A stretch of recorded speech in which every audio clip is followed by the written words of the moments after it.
Welcome to the Deal Doctor live stream today. Today, let's talk about clauses. How do you write concise, enforceable clauses that clearly express the agreement between the buyer and the seller? What are the building blocks for writing a clause? And most important, where can you find clauses that are available now for you to use? Let's start with that last one, the easy option. Use the existing clauses that are available in dotloop under clauses. The available clauses address the available clauses address many of the situations you'll encounter in the course of a real estate transaction. To find them, click on the templates icon. Scroll down to the bottom of the list on the left-hand side of the drop-down window. Click on clauses. You'll pull up a list of choices you can use or edit. At the conclusion of this live stream, I'll post a series of photos that will help you navigate to the clauses section on dotloop. And we'll cover some of those specific clauses later in this live stream. If you can't find a clause that works for a particular situation and you feel the need to create a clause, start by answering these questions: who, what, when, and consequences. I know. The last one is a W, but that's necessary. What are the consequences? But first, identify who. Who is your client? Who are you writing this addendum for, or purchase agreement? The language that you're putting in there, is it coming from the buyer or coming from the seller? Or is there a mutual agreement that you have that you're trying to confirm in writing? For example, buyer hereby terminates contract based on inspections. Clear, simple, straightforward. It's an option given to buyers in the inspections paragraph within the contract. For example, in the West Michigan Regional Purchase Agreement, the seller has the right to terminate a contract if they are given a proposal by the buyer resulting from inspections. So you can indicate here, if you're working for your seller and a buyer submits a proposal and your seller wants to terminate the contract, it's very simple. Seller hereby terminates contract per paragraph 15. Sometimes you may get an agreement between the parties before you put something in writing, and you're simply verifying, confirming in writing that this is going to be a stipulation of the contract. For example, all parties agree that the price will be $250,000 and the seller will retain possession until 6 p.m. on November 10, 2021. Being clear about possession times and dates is really important. A lot of times there can be confusion or miscommunication when it comes to possession because it says 30 days after closing. Well, what does 30 days mean? Is that 30 full days? Is it counted by the hour that you close? So it's really, really important to make it very clear when the keys are going to get handed off. And a specific time and date will help you do that. The second thing that's necessary in constructing a clause is what? What is it that you're proposing? A price reduction? Concessions? Removal of debris? What is the outcome your client wants? Removal of debris is one that we run into a lot. And if your buyer wants the seller to remove all debris and leave the right to terminate the contract to the buyer up until the time they've had a walkthrough prior to closing, you can say that. You can get that in writing and be very, very clear that the buyer reserves the right to terminate this contract if the results of the walkthrough within 48 hours is not satisfactory at the buyer's sole discretion. It's very simple, very clean. And I encourage you to, again, refer to a lot of the clauses that we have in dotloop for you, but that's the second step if you have to create your own clause here. Number 3, be specific with times and dates. How long will your client's offer be good for?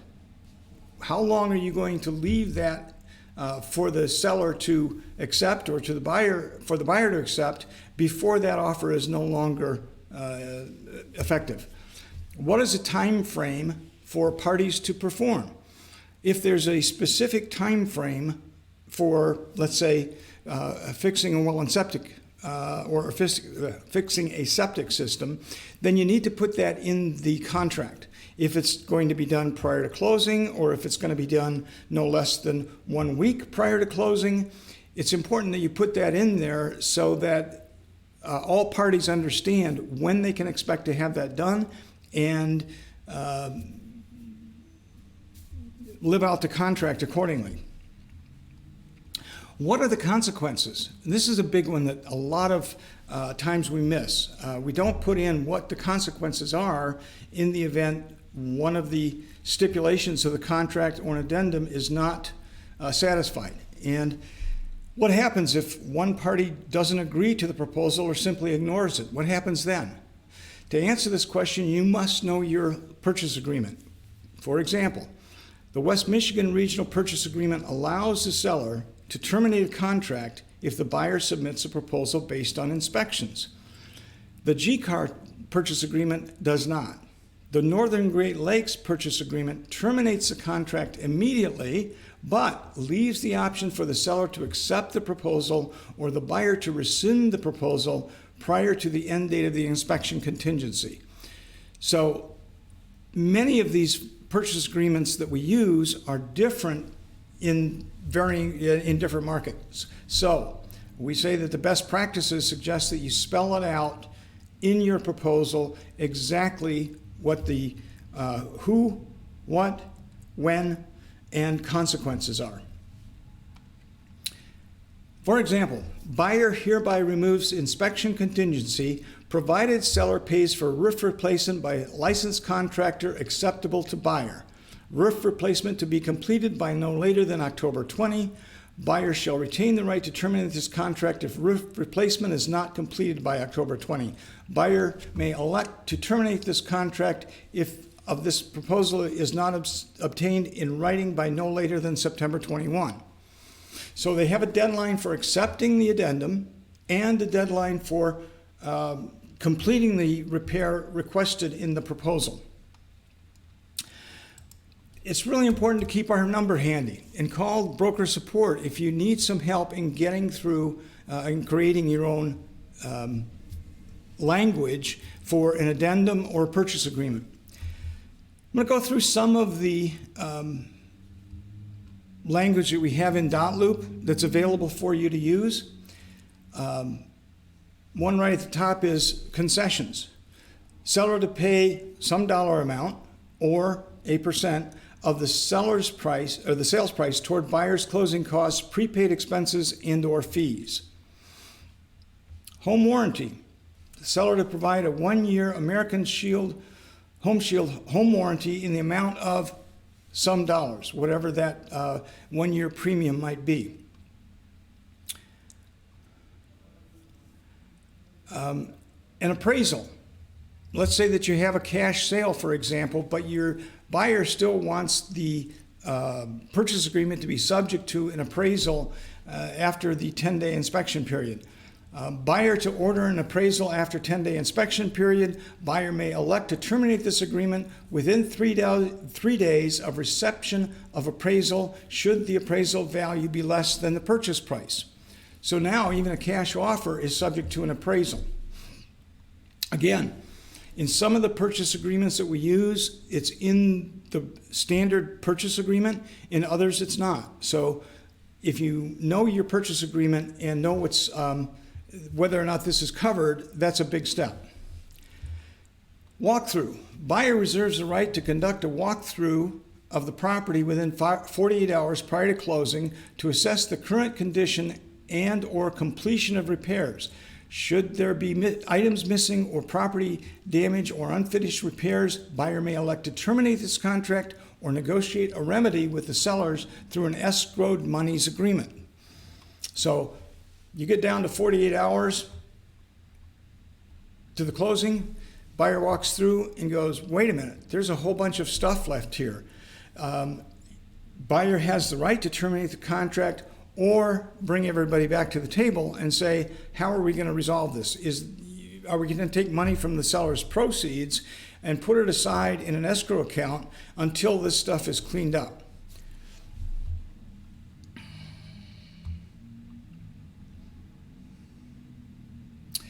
You can also choose your title insurance within the purchase agreement or even an addendum if everybody signs it. Title: buyers and sellers choose Star Title for closing services. You can take this clause and edit it as you need it, but it's there for you as a starting point. New construction. This is kind of a big one, and we run into this quite often. Buyers offer to purchase land and/or construction packages subject to buyer's review and approval of all construction specifications on or before some date. Seller shall provide said construction specifications on or before some date. If construction specifications are not made available to the buyer by said date, buyer reserves the right to terminate this agreement unilaterally, and earnest deposit shall be refunded to buyer immediately. So, if you have a time frame that you're going to receive the specifications of the builder, when they're going to be delivered to you, the period of time that you're going to have to review them, and what happens if you don't get them, or if the specifications are not adhered to in the building process. I'm going to scroll down here just a bit. Bylaws. This is really important when it comes to condos. There's a misconception out there that condos that are on the resale market, in other words, they've been purchased as original units and then later are being sold, that those new buyers are entitled to the condo docs, and that's not true. It's only with the original sale from the developer to a buyer. But you can include it in your contract. So you can say, offer is contingent upon buyer's review and approval of master deed and restrictions and bylaws for the condo project. If buyer does not approve of the condo documents, buyer has the right to terminate or renegotiate the purchase agreement. Buyer shall have some number of days from the receipt of the condo documents for review.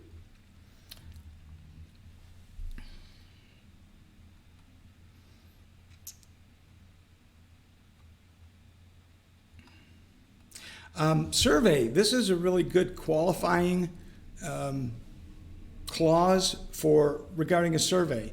Sometimes in the purchase agreements they're not really clear, and so this is a really handy clause to include. Seller shall provide existing survey with all current improvements if available. If no survey is available, the buyer or seller agree to pay for a survey, and this purchase agreement shall be contingent upon buyer's review and approval of such survey. Buyer reserves the right to terminate this contract and retain the earnest deposit if the buyer deems survey unacceptable within 3 days of receiving the survey.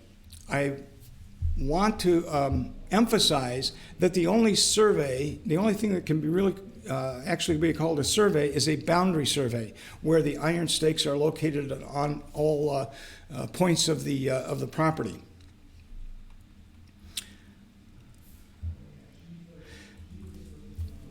Here's a really good piece of disclosure that you can include to safeguard being an accusation later that the sellers didn't know how much they were going to get from a sale. And that is the net sheet disclosure. Sellers disclose that they have reviewed a written estimate of all closing costs and fees. If the net proceeds of this sale are insufficient to pay the outstanding mortgage balance and all the fees disclosed, seller states funds are available to pay the difference at closing. I can tell you we've run into this a number of times over the years, where a seller says that they weren't informed of what their proceeds would be, their net proceeds after all the closing costs and liens had been paid on their property. And all of a sudden you've got a deal that is facing not closing because they say that they weren't informed. This will help protect you in the event something like that happens. Inspections. Buyer has the right to perform any and all inspections and investigations by whomever and from whatever source they choose. If buyer finds unacceptable results within 10 days of acceptance of offer, they can terminate the contract and retain the earnest deposit. I want to point out here that this is a great paragraph. If it's not crystal clear in your own purchase agreement that you're using, it's a great clause to add. However, even though it says that this clause says that the buyer is going to retain their earnest deposit, we cannot, according to occupational code, release that until we have a mutual release signed by all parties or we have a judgment from the court. So even though the purchase agreement says it, the occupational code actually supersedes a purchase agreement or an addendum.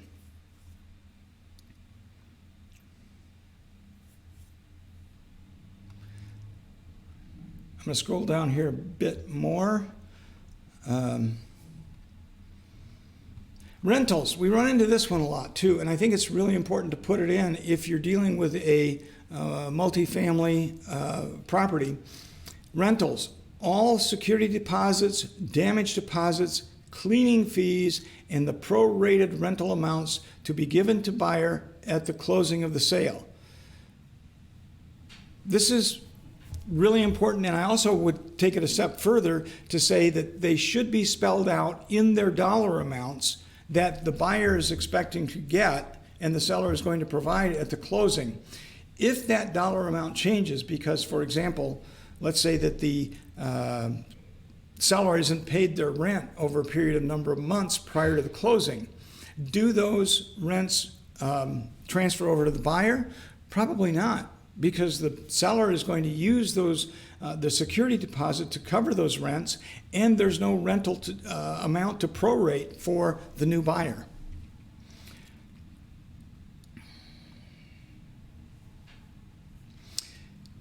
Contingent sale. If buyer does not close on their property by the date specified in the purchase agreement, then the seller has the right to terminate the purchase agreement and has the right to market the property and enter into a new contract. Sometimes there's a question about whether our time is of the essence contracts. And putting language like this in a contract makes it very clear that if the buyer does not perform within the stated deadline of the contract, that the seller has the right to put the property back on the market and begin marketing the property to accept and has the ability to accept another offer if it comes forward.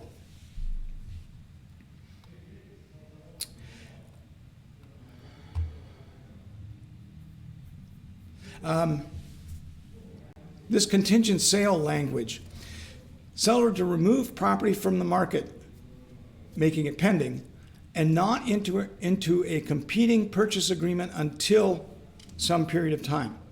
This is a right of first refusal clause.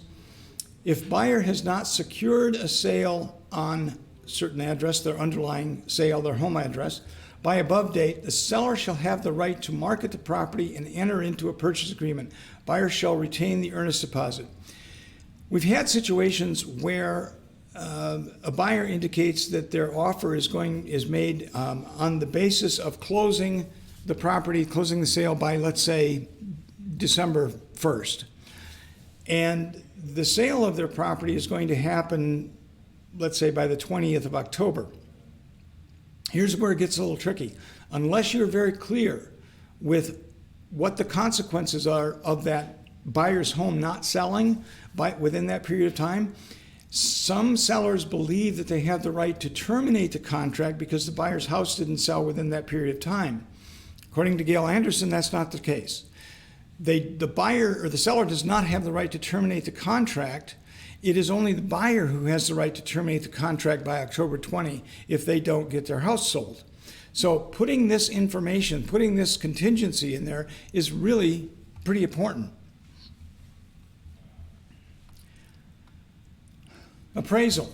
If property appraises less than the purchase price, buyer states they have available funds and will pay up to a maximum of some amount over the appraised value up to the agreed upon sales price. It's the appraisal gap guarantee, ready for you to use. New construction. Very often buyers will connect with the builder. They may reach a purchase agreement, but they may also have the opportunity for Five Star to get paid. And sometimes you may be working directly with a builder, and you can put something like this: builder name agrees to pay Five Star Real Estate a commission in the amount of some percentage for the total and final sales price, including land and all upgrades. This agreement will remain in force until the completion of the new construction.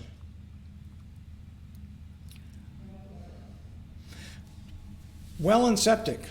Water test to include results of PFAS levels from a qualified laboratory.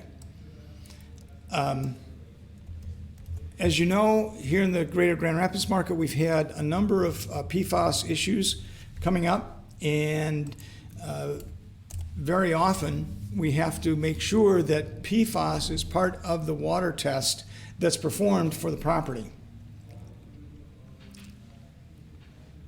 Possession. A bit ago, when I said that there was going to be, the seller was going to give possession to the buyer, and the buyer goes out and looks at the property and goes, wait a minute, this place is a mess. I don't want to close on this property. Here's the language that you might use in resolving that situation. Seller agrees to have the title company hold a certain amount of money in escrow at the closing until all personal property is removed from the house and it is delivered in broom clean condition. Here's another possession one. Buyer and seller agree to per diem amount of some dollars a day as an occupancy fee. Seller agrees to pay buyer with a certified check on the day of actual possession. Sometimes sellers will not pay for the possession that they have agreed to at the closing and decide that they're going to pay for the number of days that they use. Let's say that they're in the house for 15 days afterwards, but the buyer's expecting, based on the contract, that they're going to be there 30 days. So the buyer is out here basing, whether they're going to give their apartment complex notice prior to getting possession, and they're basing that on the purchase agreement. And then all of a sudden the seller decides to change their minds. So if you put this language in there, it makes it very clear that the seller is going to pay upfront for the possession according to the contract at the closing.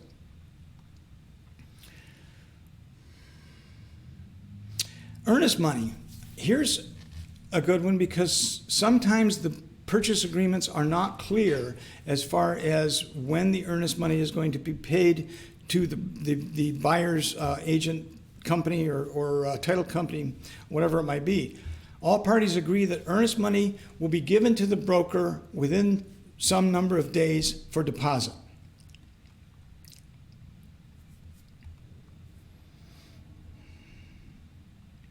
Inspections. Scope of inspections and investigations to include any and all resources available. I'll use the West Michigan Regional Purchase Agreement as an example. West Michigan Regional Purchase Agreement is very clear about the limits of the investigations. It can only be for zoning, to determine if the zoning fits the buyer's intended use, and for the insurability of the property. They need to find out whether or not there's affordable flood insurance, or if the insurance required for the safety of the property is going to cost more than they expected. Those are the only two items of investigation allowed on the West Michigan Regional Purchase Agreement. By putting this language into your purchase agreement, it says any and all investigations from any resource. The purchase agreement is subject to those investigations.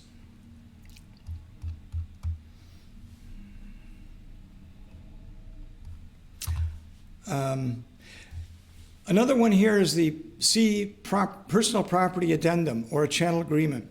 quite often we get the request from a lender to put personal property on an addendum and stick it in a drawer. Please don't do that. We have the chattel agreement available that's on dotloop for you, and that is the best way to deal with personal property, is to have a separate chattel agreement for those items which a lender doesn't want to see on the purchase agreement, because the addendum actually becomes an integral part of the purchase agreement. So let's keep that off on a personal property agreement. This is the repair escrow. At closing, the seller shall deposit into an escrow account with, let's say, Star Title Company, an amount equal to 150% of the estimated repair estimates for something on the address of the property in order to allow repairs to be completed by some date. And then include some attached repair estimates, and that way you can set aside some funds from the seller's proceeds at closing to make sure that whatever repairs are going to be done are going to be paid for. And the escalation clause.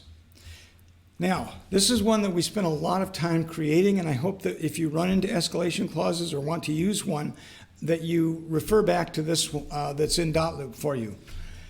Buyer offers purchase price of some amount, but hereby agrees to escalate the offer to some dollar amount more than any and all competing offers, including any competing offers with escalation clauses, minus seller's concessions from a bona fide offers with pre-qualified buyers up to a maximum sales price of, what's their cap? If the escalation clause is implemented, seller shall provide copy of competing offers and pre-qualification letters pertaining to those offers.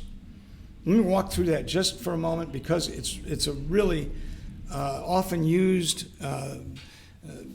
clause in contracts, and I think it's really important to take a moment to look at it.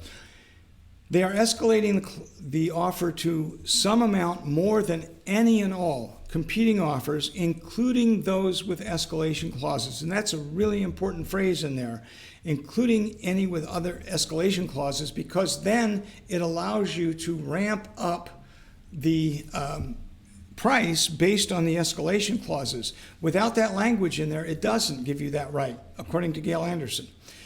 And it also says what's bona fide offers with pre-qualified buyers.